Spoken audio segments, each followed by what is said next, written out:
आज हम Indian polity one liner series के अंडर पढ़ेंगे पार्लियामेंट के बारे में। तो देखिए ये काफ़ी लेंथी टॉपिक है, एक वीडियो में तो कवर नहीं हो सकता, इसलिए 2 या 3 पार्ट्स में मैं इसे कवर करूंगी। फाइन। आज हम पढ़ेंगे important articles which are related to parliament plus houses of parliament के बारे में, जिसमें लोकसभा एंड राज्यसभा बहुत अच्छे से हम डिस्कस करेंगे। उसके अलावा हम कुछ वन लाइनर्स पढ़ेंगे। फाइन। तो फर्स्ट पॉइंट हमारा आता है Indian parliamentary form of government is adopted from. India में जो पार्लियामेंट्री फॉर्म ऑफ गवर्नमेंट है कौन से कॉन्स्टिट्यूशन से ये लिया गया है? ब्रिटेन से। अब इसका मतलब क्या है? देखिए हमारे संविधान में जो भी चीज़ें हैं या तो वो किसी और कॉन्स्टिट्यूशन से ली गई हैं या फिर गवर्नमेंट ऑफ इंडिया एक्ट 1935 से उठाई गई हैं। ठीक है। अब क्योंकि इंडिया में ब्रिटिशर्स का रूल था, ब्रिटिशर्स यहाँ पे रहते थे, तो जैसा उनके अंडर यहाँ पे गवर्नमेंट का सिस्टम था ऑलमोस्ट सेम ही अभी तक चल रहा है। इतना है कि अब हम इंडिपेंडेंट हो गए हैं। ठीक है। तो अब ये जो पार्लियामेंट्री फॉर्म ऑफ गवर्नमेंट है हमने ब्रिटेन से लिया है। बाकी गवर्नमेंट के 2 टाइप्स होते हैं, पार्लियामेंट्री एंड प्रेसिडेंशियल। प्रेसिडेंशियल हो गया जिसमें प्रेसिडेंट हेड होता है। पार्लियामेंट्री फॉर्म में जो रियल एग्जीक्यूटिव अथॉरिटी है वो प्राइम मिनिस्टर होती है, कैबिनेट होती है, उसमें काउंसिल ऑफ मिनिस्टर्स होते हैं, है ना। चलिए सेकेंड पॉइंट अगर हम बात करें, इंडियन पार्लियामेंट कंप्राइजेस ऑफ, जो इंडियन पार्लियामेंट होता है इसमें इसके 3 मेन ऑर्गन्स होते हैं। कौन कौन से होते हैं? The president, the Lok Sabha and the Rajya Sabha. Lok Sabha क्या होता है? एक टेम्पररी हाउस आप इसे बोल सकते हैं। राज्यसभा क्या है? परमानेंट हाउस है जो कभी डिसॉल्व नहीं होता, है ना। लोकसभा को हाउस ऑफ पीपल भी कहते हैं, राज्यसभा को काउंसिल ऑफ स्टेट्स भी कहते हैं। इन दोनों के बारे में थर्ड पेज में, पूरा का पूरा पेज में हम इन्हीं 2 को डिस्कस करेंगे बहुत अच्छे से। फिलहाल डिस्ट्रैक्ट नहीं होते हैं। बट पार्लियामेंट जब भी हम बोलते हैं ना तो हमारे दिमाग में सिर्फ लोकसभा और राज्यसभा आता है। नहीं, the president is the integral organ, भूलना नहीं है इसको। ठीक है। काफ़ी बार मैं बोल चुकी हूँ, तो आई होप अगर आप मेरे साथ कंटिन्यू देख रहे हैं तो आप भूलेंगे नहीं, है ना। थर्ड पॉइंट आता है certain seats are reserved for एससीज एंड एसटीज अंडर। अब पार्लियामेंट में कुछ सीट्स हैं जो scheduled caste and scheduled tribes के लिए रिजर्व की गई हैं। तो वो कौन से आर्टिकल के अंडर आता है? अंडर आर्टिकल 330, याद रखना है। ठीक है। फोर्थ पॉइंट आता है ultimate decision making body regarding disqualification of members. अब जो एमपीज होते हैं या वो लोकसभा के हैं या वो राज्यसभा के हैं, जो मेंबर ऑफ पार्लियामेंट होते हैं, है ना, तो उनको अगर डिस्क्वालीफाई करना है तो मेन डिसीजन मेकिंग बॉडी कौन होती है? तो देखिए डिस्क्वालिफिकेशन आता है अंडर आर्टिकल 102। आर्टिकल्स हम अलग से पढ़ेंगे तो आपने कंफ्यूज नहीं होना, है ना। आर्टिकल्स हम अलग से पढ़ेंगे, यहाँ मैंने वैसे मेंशन कर दिया है। तो अब डिस्क्वालिफिकेशन के ऊपर जो पूरा डिसीजन लेती है फाइनल, वो होता है president in consultation with election commission. President plus election commission, मतलब इनको कंसल्ट करता है प्रेसिडेंट और उसके बाद उनको डिस्क्वालीफाई किया जाता है। ये तो हो गए 4 हमारे वन लाइनर्स। कुछ इंपॉर्टेंट थोड़ा सा बेस मैंने स्टार्ट कर दिया है कि हमें पढ़ना क्या है। नेक्स्ट आता है important articles related to parliament. देखिए अगर आप बाकी वन लाइनर्स नहीं लिख रहे हैं दैट्स ओके। अगर आपको आता है, आपने अच्छी प्रिपरेशन कर रखी है, ठीक है, बनता है मत लिखिए, बट ये आर्टिकल्स लिखें। ठीक है। अगर आपने बहुत अच्छा लक्ष्मीकांत से पढ़ रखा है वो चीज़ तो अलग है, वहाँ तो ऑब्वियसली आर्टिकल्स दिए हुए अलग से, बट अगर आप वैसे ही तैयारी कर रहे हैं, बहुत अच्छे से आपकी प्रिपरेशन नहीं है, इन आर्टिकल्स को ज़रूर लिखें। ठीक है। ये सारे आर्टिकल्स हैं जो कि पार्लियामेंट से रिलेटेड है। Parliament means the president, the Lok Sabha and the Rajya Sabha. Fine. Article number 79 से 123 तक हम पढ़ेंगे, कंटिन्यू नहीं, बीच बीच में जो इंपॉर्टेंट है वही पढ़ेंगे, बाकी हम स्किप करते चलेंगे। जैसे कि आर्टिकल नंबर 79 बोलता है कॉन्स्टिट्यूशन ऑफ पार्लियामेंट, कि पार्लियामेंट के अंदर क्या क्या होता है। तो प्रेसिडेंट होते हैं, लोकसभा होती है, राज्यसभा होती है, सारा का सारा आर्टिकल 79 के अंडर आता है। आर्टिकल 80 क्या बोलता है? Composition of Rajya Sabha. अब राज्यसभा में टोटल सीट्स कितनी है, कितने को प्रेसिडेंट नॉमिनेट करता है, कितने स्टेट्स के लिए, कितनी यूटीज के लिए, वो सब हम पढ़ेंगे। राज्यसभा लोकसभा मैंने आपको बताया, थर्ड पेज पे हम यही 2 टॉपिक्स डिस्कस करेंगे जो कि हमारा लास्ट रहेगा आज का। फिलहाल इतना समझ लीजिए कि आर्टिकल 80 में कॉम्पोजिशन आता है राज्यसभा का, आर्टिकल 81 में कॉम्पोजिशन आता है लोकसभा का। ठीक है। फिर आर्टिकल नंबर 83 क्या बोलता है? Duration of the houses of parliament. जो पार्लियामेंट के हाउसेज हैं कितना टेन्योर है उनका, 5 साल या 6 साल, तो वो क्या है वो भी हम बाद में पढ़ेंगे। फिलहाल ये समझिए कि जो ये हाउसेज ऑफ पार्लियामेंट है इन कितने टाइम के लिए बने रहते हैं, वो आर्टिकल 83 के अंडर आता है। आर्टिकल 84 बोलता है qualification for membership of parliament. Rajya Sabha का मेंबर बनना है तो कुछ अलग कंडीशंस हैं, लोकसभा का मेंबर बनना है तो कुछ अलग क्वालिफिकेशन सेट है। तो वो जो है एमपीसी होते हैं दोनों, या राज्यसभा के या लोकसभा के, है ना। तो उसके लिए जो क्वालिफिकेशन सेट है वो आर्टिकल 84 में दिया गया है। Article 85 sessions, prorogation and dissolution. किसी सेशन को बुलाना है, स्थगित करना है या डिसॉल्व भी कर देना है, ये पावर किसके पास है, ये चीजें होती क्या है, इन सब के बारे में आर्टिकल 85 में बताया गया है। Article 89 chairman and deputy chairman of Rajya Sabha and article 93 speaker and deputy speaker of Lok Sabha. यहाँ पे राज्यसभा एंड लोकसभा का हेड कौन होता है, अगर वो प्रेजेंट ना हो तो दूसरा हेड कौन होता है, तो इस तरह से चीजें बताई गई हैं। Article number 102 disqualifications for membership of parliament. कोई एमपी है, अगर उसने कुछ गलत काम कर दिया है तो डिस्क्वालिफिकेशन के ग्राउंड्स इसमें बताए गए हैं। ठीक है। आर्टिकल 105 है powers and privileges of houses of parliament. ये जो पार्लियामेंट हाउसेज हैं इनमें क्या क्या पावर्स मिलती हैं, क्या क्या प्रिविलेजेस मिलते हैं, उसके बारे में बताया गया है। Article number 108 joint sitting of both the houses of parliament. दोनों हाउसेज को एक साथ में बुलाया जाता है, उसे हम कहते हैं ज्वाइंट सिटिंग, तो उसका प्रोविजन आर्टिकल 108 में है। अब ये बहुत इंपॉर्टेंट है, 108 से सारे ऊपर वाले भी इंपॉर्टेंट है बट ये थोड़े से ज्यादा इंपॉर्टेंट है। जैसे कि ज्वाइंट सिटिंग 108 है। 110 आर्टिकल बोलता है डेफिनेशन ऑफ मनी बिल्स, तो मनी बिल्स क्या होता है उसके बारे में। Article 111 assent to bills, president देता है ना लास्ट में असेंट, हम जिसमें वीटो पावर्स पढ़ते हैं, क्वालिफाइड, सस्पेंसिव, एब्सोल्यूट वीटो हमने पढ़ा, तो वो पावर किसी भी बिल से रिलेटेड होती है प्रेसिडेंट के पास, मनी बिल से रिलेटेड नहीं होती है, वो अलग है, हम फिर कभी पढ़ेंगे। आर्टिकल 112 एनुअल फाइनेंशियल स्टेटमेंट, जिसे हम बोलते हैं बजट, लेकिन बजट का कॉन्स्टिट्यूशन में कहीं भी जिक्र नहीं है, सोचने वाली बात है। ठीक है, एनुअल फाइनेंशियल स्टेटमेंट करके जो है इसे मेंशन किया हुआ है 112 आर्टिकल के अंडर। आर्टिकल 114 बोलता है अप्रोप्रिएशन बिल्स के बारे में। आर्टिकल 117 बोलता है फाइनेंस बिल्स के बारे में।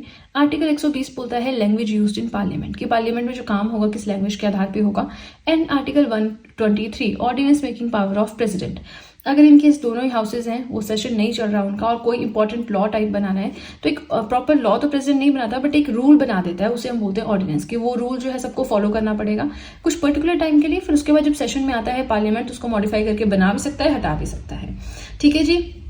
अब देखिए काफी लंबा हो गया हमारा फर्स्ट पेज ही, लेकिन इंपॉर्टेंट कितना है आप ये देखिए, इन चारों पॉइंट्स का अपना सिग्निफिकेंस है। आर्टिकल्स हमने इससे रिलेटेड पढ़े, वो भी इंपॉर्टेंट है। ठीक है, चलिए अब आपसे बस इतने से रिक्वेस्ट है कि वीडियो पसंद आए तो लाइक बटन फटाफट से प्रेस कर दें और सीधे चलते हैं अपने नेक्स्ट पेज की ओर।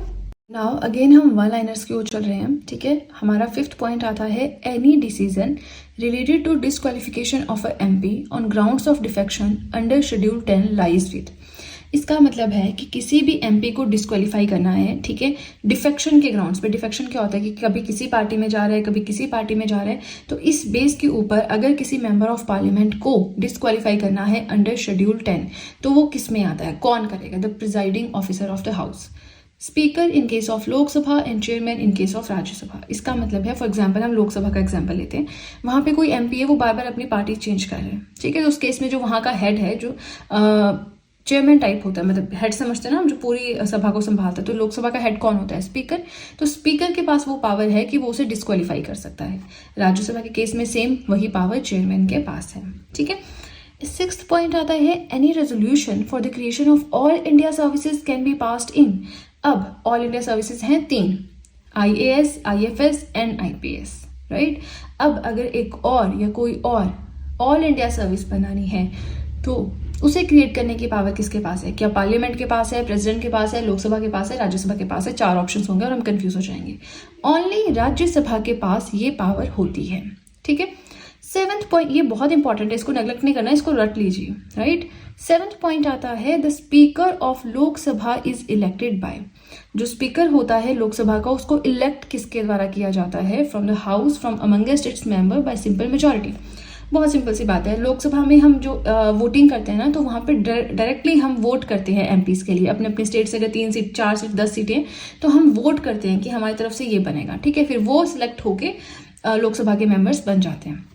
नाउ अब मेंबर्स तो बन गए, अब उनका हेड स्पीकर कौन बनेगा, तो वहां पे जो है जितने भी मेंबर्स हैं, जो मेजोरिटी में पार्टी है उसमें जो मेंबर्स हैं, वो सिंपल मेजोरिटी के थ्रू खुद से डिसाइड करते हैं कि कौन, मतलब जो भी जीतता है तो वो जो है स्पीकर बन जाता है। ठीक है, 8th पॉइंट आता है types of privileges enjoyed bye MPs. जो मेंबर ऑफ पार्लियामेंट होते हैं उनके पास 2 तरह की प्रिविलेजेस होती हैं।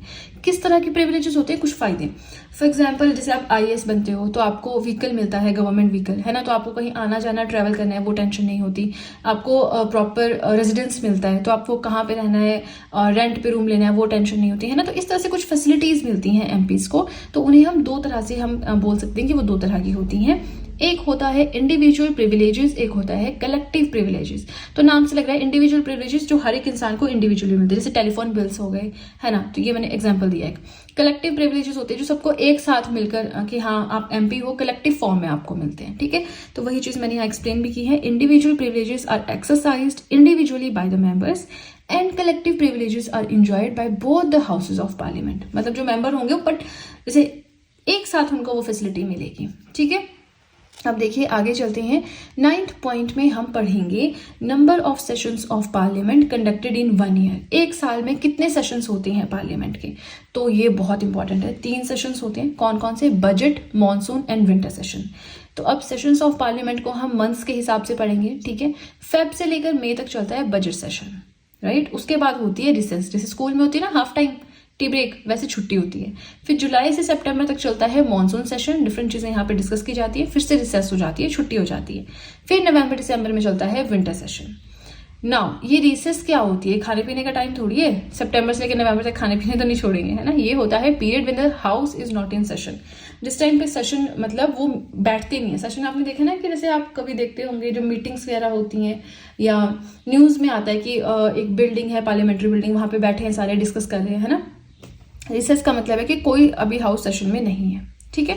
10th पॉइंट को चलिए, अभी देखिए हमने सेशंस पढ़ा, अब हम पढ़ेंगे कि डिस्क्वालिफिकेशंस ऑफ MPs के MPs को कैसे डिस्क्वालीफाई किया जाता है, क्या ग्राउंड से। सबसे पहले president has the authority to dissolve the house. House को डिसॉल्व करना है, डिसॉल्व माने खत्म करना है, ठीक है। तो इसकी अथॉरिटी किसके पास है? प्रेसिडेंट के पास है। Now disqualifications of MPs। अब जो मेंबर ऑफ पार्लियामेंट्स हैं उनको डिस्क्वालीफाई करने के 3 ग्राउंड्स हैं। पहला, constitutional provisions under article 102। Article 102 में कुछ सेट दिया गया है, अगर उसमें से कुछ करता है MP तो उसे डिस्क्वालीफाई कर दिया जाएगा। नेक्स्ट आता है रिप्रेजेंटेशंस ऑफ पीपल्स एक्ट 1951, इसमें भी सेम चीज है, अगर उसमें से कुछ करता है तो भी उसे डिस्क्वालीफाई कर दिया जाएगा। थर्ड आता है grounds of defection under 52nd constitutional amendment 1985 schedule 10। Defection का मतलब होता है इधर उधर भटकना, अभी इस पार्टी में है, फिर उस पार्टी में, फिर उस पार्टी में। तो इससे क्या होता है कि एक पार्टी के बाद दूसरी पार्टी के पास पहुंचने का, बात लीक होने का खतरा रहता है ना। तो अगर डिफेक्शन के केस में अगर इंसान कुछ कर रहा है, MP कुछ कर रहा है, तो उसको डायरेक्टली डिस्क्वालीफाई कर दिया जाता है, फिर उसको किसी भी पार्टी में नहीं रह सकता, है ना। चलिए वो तो फिर बाद में बने रहते हैं, वो बात अलग है, बट प्रॉपर ऑफिशियल वे में फिर वो नहीं मेंबर रहता है, ठीक है। 11th पॉइंट हमारा आता है second largest library in the world. तो हम क्यों पढ़ रहे हैं एकदम से लाइब्रेरी? हम तो पार्लियामेंट पढ़ रहे थे। बिकॉज पार्लियामेंट की लाइब्रेरी जो है वो दूसरी सबसे बड़ी लाइब्रेरी है दुनिया में, ठीक है। इसको आप चेक करना, आई थिंक दुनिया तो बहुत वो हो जाएगा, इंडिया में तो एटलीस्ट, है ना। इसको क्रॉस चेक कर लेंगे एक बार। सेकेंड लार्जेस्ट लाइब्रेरी जो है पार्लियामेंट की लाइब्रेरी है, जो कि 1921 में बनी थी, पार्लियामेंट लाइब्रेरी। आफ्टर मतलब टॉप पे कौन है? National library of Belvedere estate Kolkata, ठीक है जी। अब देखिए इसी के साथ हमारा सेकंड पेज भी हुआ कंप्लीट। एक बार आपसे रिक्वेस्ट है कि वीडियो के साथ में नोट्स बनाएं। कुछ पॉइंट्स अगर आपको आते हैं आप उन्हें स्किप कर सकते हैं, बट अगर आपको कुछ पॉइंट्स ऐसे लगते हैं कि नहीं मुझे ये पॉइंट्स नहीं पता, तो उनके आप नोट्स जरूर बनाएं, ठीक है। 1 लाइनर्स हैं तो अलग अलग तरह की चीजें यहाँ पे कवर हो रही हैं। पहले हम एक टाइम पे प्रिविलेजेस की बात करें, एकदम से हम सेशन पे जंप कर रहे हैं, एकदम से हम डिस्क्वालिफिकेशन पे जंप कर रहे हैं, तो एक तरह से सारे टॉपिक्स को हम टच कर रहे हैं, ठीक है जी। चलिए बस नोट जरूर बनाएं और सीधे चलते हैं अब अपने नेक्स्ट पेज की ओर। नाउ हाउसेज ऑफ पार्लियामेंट के बारे में हमें पढ़ना है। तो मैंने आपको स्टार्टिंग में ये बताया था कि हम राज्यसभा, लोकसभा, इनके बारे में इन डिटेल लास्ट पेज पे पढ़ेंगे। अब देखिए पार्लियामेंट की तो और भी वीडियोस आएंगी, 1 या 2 आ सकती हैं, बट ये जो है राज्यसभा एंड लोकसभा, आज अब हमें यही कवर करना है, ठीक है। Let's start with the Rajya Sabha. अब ये डिफरेंस नहीं है, आप सोचिए कि इन दोनों के बीच में डिफरेंस है, डिफरेंस नहीं है, ये जस्ट मैंने एक्सप्लेन किया हुआ है, तो थोड़ा सा एक साइड पे ये रहे, एक साइड पे ये रहे, इसलिए बीच में लाइन लगा दी है, ठीक है। नाउ राज्यसभा के बारे में पढ़ते हैं। तो टोटल स्ट्रेंथ है इसके 250 मेंबर्स, यानी राज्यसभा में टोटल 250 मेंबर्स होते हैं, जिसमें से 238 अलग हैं, 12 अलग हैं। अब जो 238 हैं ये क्या है? स्टेट और यूटीज के रिप्रेजेंटेटिव्स, और ये जो 12 हैं ये कौन है? These are nominated by president from fields of arts, science, literature and social science, ठीक है। पूरे 250 मेंबर्स हैं, जिसमें से 238 238 स्टेट एंड यूटीज को रिप्रेजेंट करते हैं। 12 जो है वो प्रेसिडेंट के द्वारा डिफरेंट फील्ड से नॉमिनेट किए गए हैं। नेक्स्ट आता है एट प्रेजेंट। अब देखिए 250 मेंबर्स तो टोटल स्ट्रेंथ है। आज के डेट में कितने मेंबर्स हैं राज्यसभा में? 245 मेंबर्स हैं, जिसमें से 225 जो है वो स्टेट्स को रिप्रेजेंट कर रहे हैं, 8 जो है वो यूटीज को रिप्रेजेंट कर रहे हैं, और जो 12 हैं हमने पढ़ा वो नॉमिनेट किए गए। तो 12 में से 12 नॉमिनेट किए हुए हैं। थोड़ा सा और जाने राज्यसभा के बारे में। So it is a permanent house. अब परमानेंट हाउस का मतलब क्या होता है? परमानेंट हाउस है as it can not be dissolve. अब जैसे देखिए लोकसभा होती है ना हमारी, थोड़ी सी तो आपको अंडरस्टैंडिंग होगी। तो लोकसभा क्या होता है, हम डायरेक्टली अपने एमपीज फॉर लोकसभा इलेक्ट करते हैं हर एक स्टेट से। तो जब 5 साल पूरे हो जाते हैं तो सब कुछ डिसॉल्व खत्म हो जाता है और फिर से हम नए एमपीज को इलेक्ट करते हैं लोकसभा के लिए। लेकिन राज्यसभा में ऐसा नहीं होता है। राज्यसभा जो हाउस है ये परमानेंट हाउस होता है, कभी डिसॉल्व नहीं होता है। इसका मतलब क्या? 1/3 of members retire every second year. ये मैं आपको एग्जाम्पल से समझाती हूँ। 250 मेंबर्स की बात की, लेकिन हम यहाँ पे थोड़ा कन्वीनियंस के लिए 30 मेंबर्स ले लेते हैं। ठीक है, अब मान लीजिए हमारी राज्यसभा में है 30 मेंबर्स। ठीक है, कब है?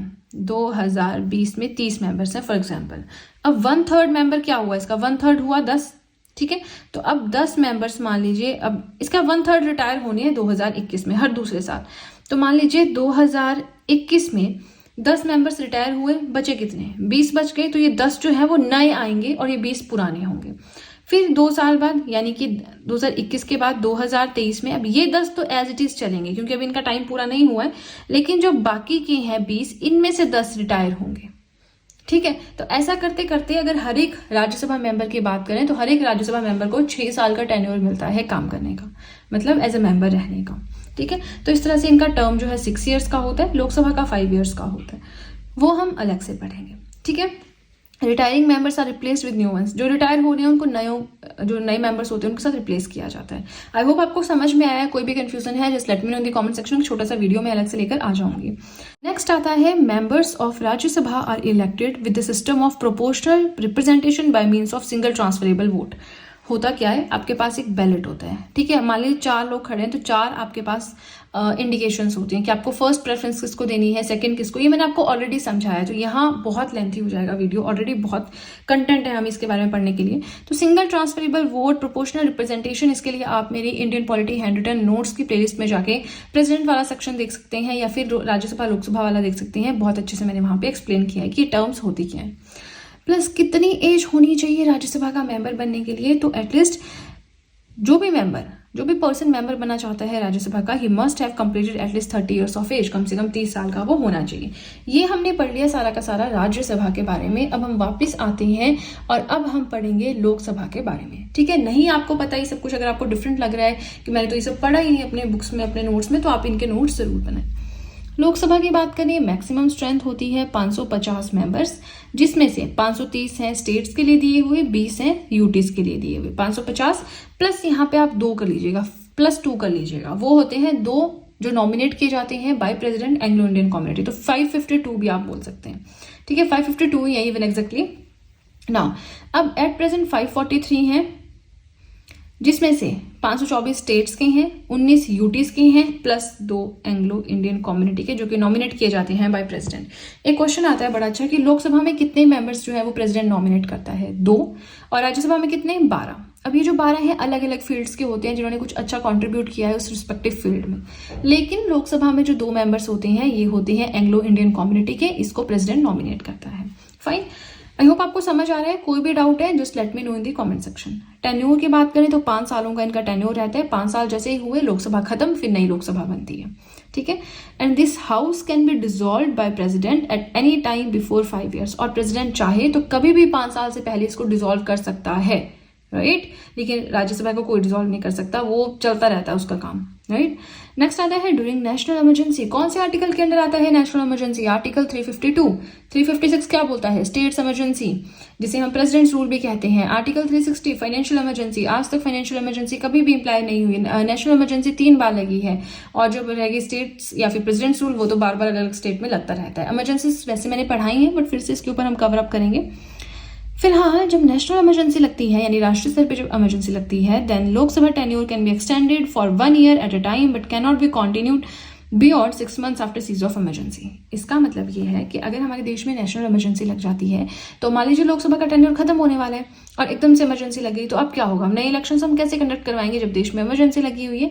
तो उस केस में 1 साल के लिए लोकसभा का टेन्योर एक्सटेंड कर दिया जाता है। फिर अगर उस 1 साल के अंदर जो है आपका ये नेशनल इमरजेंसी खत्म हो जाती है तो आगे का प्रोसीजर यानी इलेक्शंस वगैरह होते हैं, अगर नहीं खत्म होती है तो फिर से हम उसको 1 साल के लिए बढ़ा सकते हैं, ठीक है, टेन्योर को, बट कैन नॉट कंटिन्यू। लेकिन दूसरी चीज ये है कि जैसे ही इमरजेंसी खत्म हुई वैसे ही 6 महीने के अंदर इलेक्शंस करवाने पड़ेंगे for new MPs of Lok Sabha, ठीक है। इसके जो मेंबर्स होते हैं वो इस मेथड से जो हमने पढ़ा ना राज्यसभा में कि proportional representation by means of single transferable vote, वो नहीं है इसमें फॉलो होता है। इसमें मेंबर्स को जो है डायरेक्टली इलेक्ट किया जाता है आम जनता के द्वारा on the basis of adult franchise on prescribed in article 326। ये जो वोटिंग वाला सिस्टम है ना, वोट हम करते हैं जाके, तो उसके थ्रू हम डायरेक्टली जो एमपीज होते हैं लोकसभा के उनको इलेक्ट करते हैं, जो कि आर्टिकल 326 में मेंशन्ड है। ना किसी भी पर्सन को अगर मेंबर बना है लोकसभा का then he must be a citizen of India, he shouldn't hold any office of profit, ये सब तो है ही, but he must have completed 25 years of age. 25 साल की एज तो कम से कम उनकी हो गई होनी चाहिए, ठीक है जी। अब देखिए हमने बहुत अच्छे से पढ़ लिया लोकसभा, हमने बहुत अच्छे से पढ़ लिया राज्यसभा। आई होप आप लोगों को आता हो, नोट्स बनाने की जरूरत नहीं पड़ रही हो, ठीक है जी। अब देखिए लास्ट में 2 वन लाइनर्स हम पढ़ते हैं एंड देन हमारा वीडियो कंप्लीट। इन्हें आप इग्नोर मत कीजिएगा, बहुत इंपॉर्टेंट है। जैसे कि पार्लियामेंट्री बिल्डिंग किसने डिजाइन की, या फिर ज्वाइंट सिटिंग कब होती है कब नहीं, वो हम पढ़ेंगे, ठीक है। 12th पॉइंट देखते हैं, cases in which joint sitting can not be summoned by president.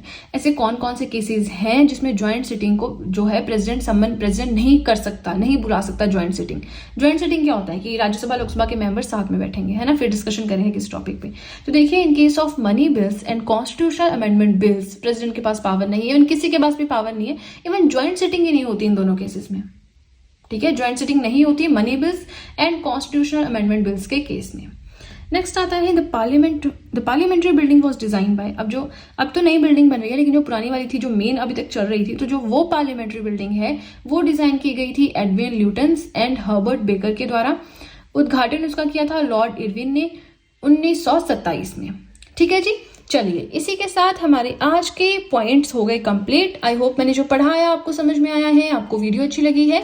और अगर आपको वीडियो अच्छी लगी है जल्दी से कर दीजिए चैनल को सब्सक्राइब, बेल आइकन को कीजिए प्रेस, सो दैट मैं जैसे कोई वीडियो अपलोड करूं सबसे पहले नोटिफिकेशन आपके पास पहुंचे। प्लस जो भी आपके फ्रेंड्स हैं जो भी गवर्नमेंट एग्जाम्स के लिए प्रिपेयर कर रहे हैं उनके साथ भी मेरे चैनल का लिंक जरूर शेयर करें, so that in hand written notes का उन्हें भी कुछ फायदा हो सके। तो चलिए फ्रेंड्स आज के लिए इतना ही, अब हम मिलेंगे नेक्स्ट वीडियो में। So that's it and see you soon.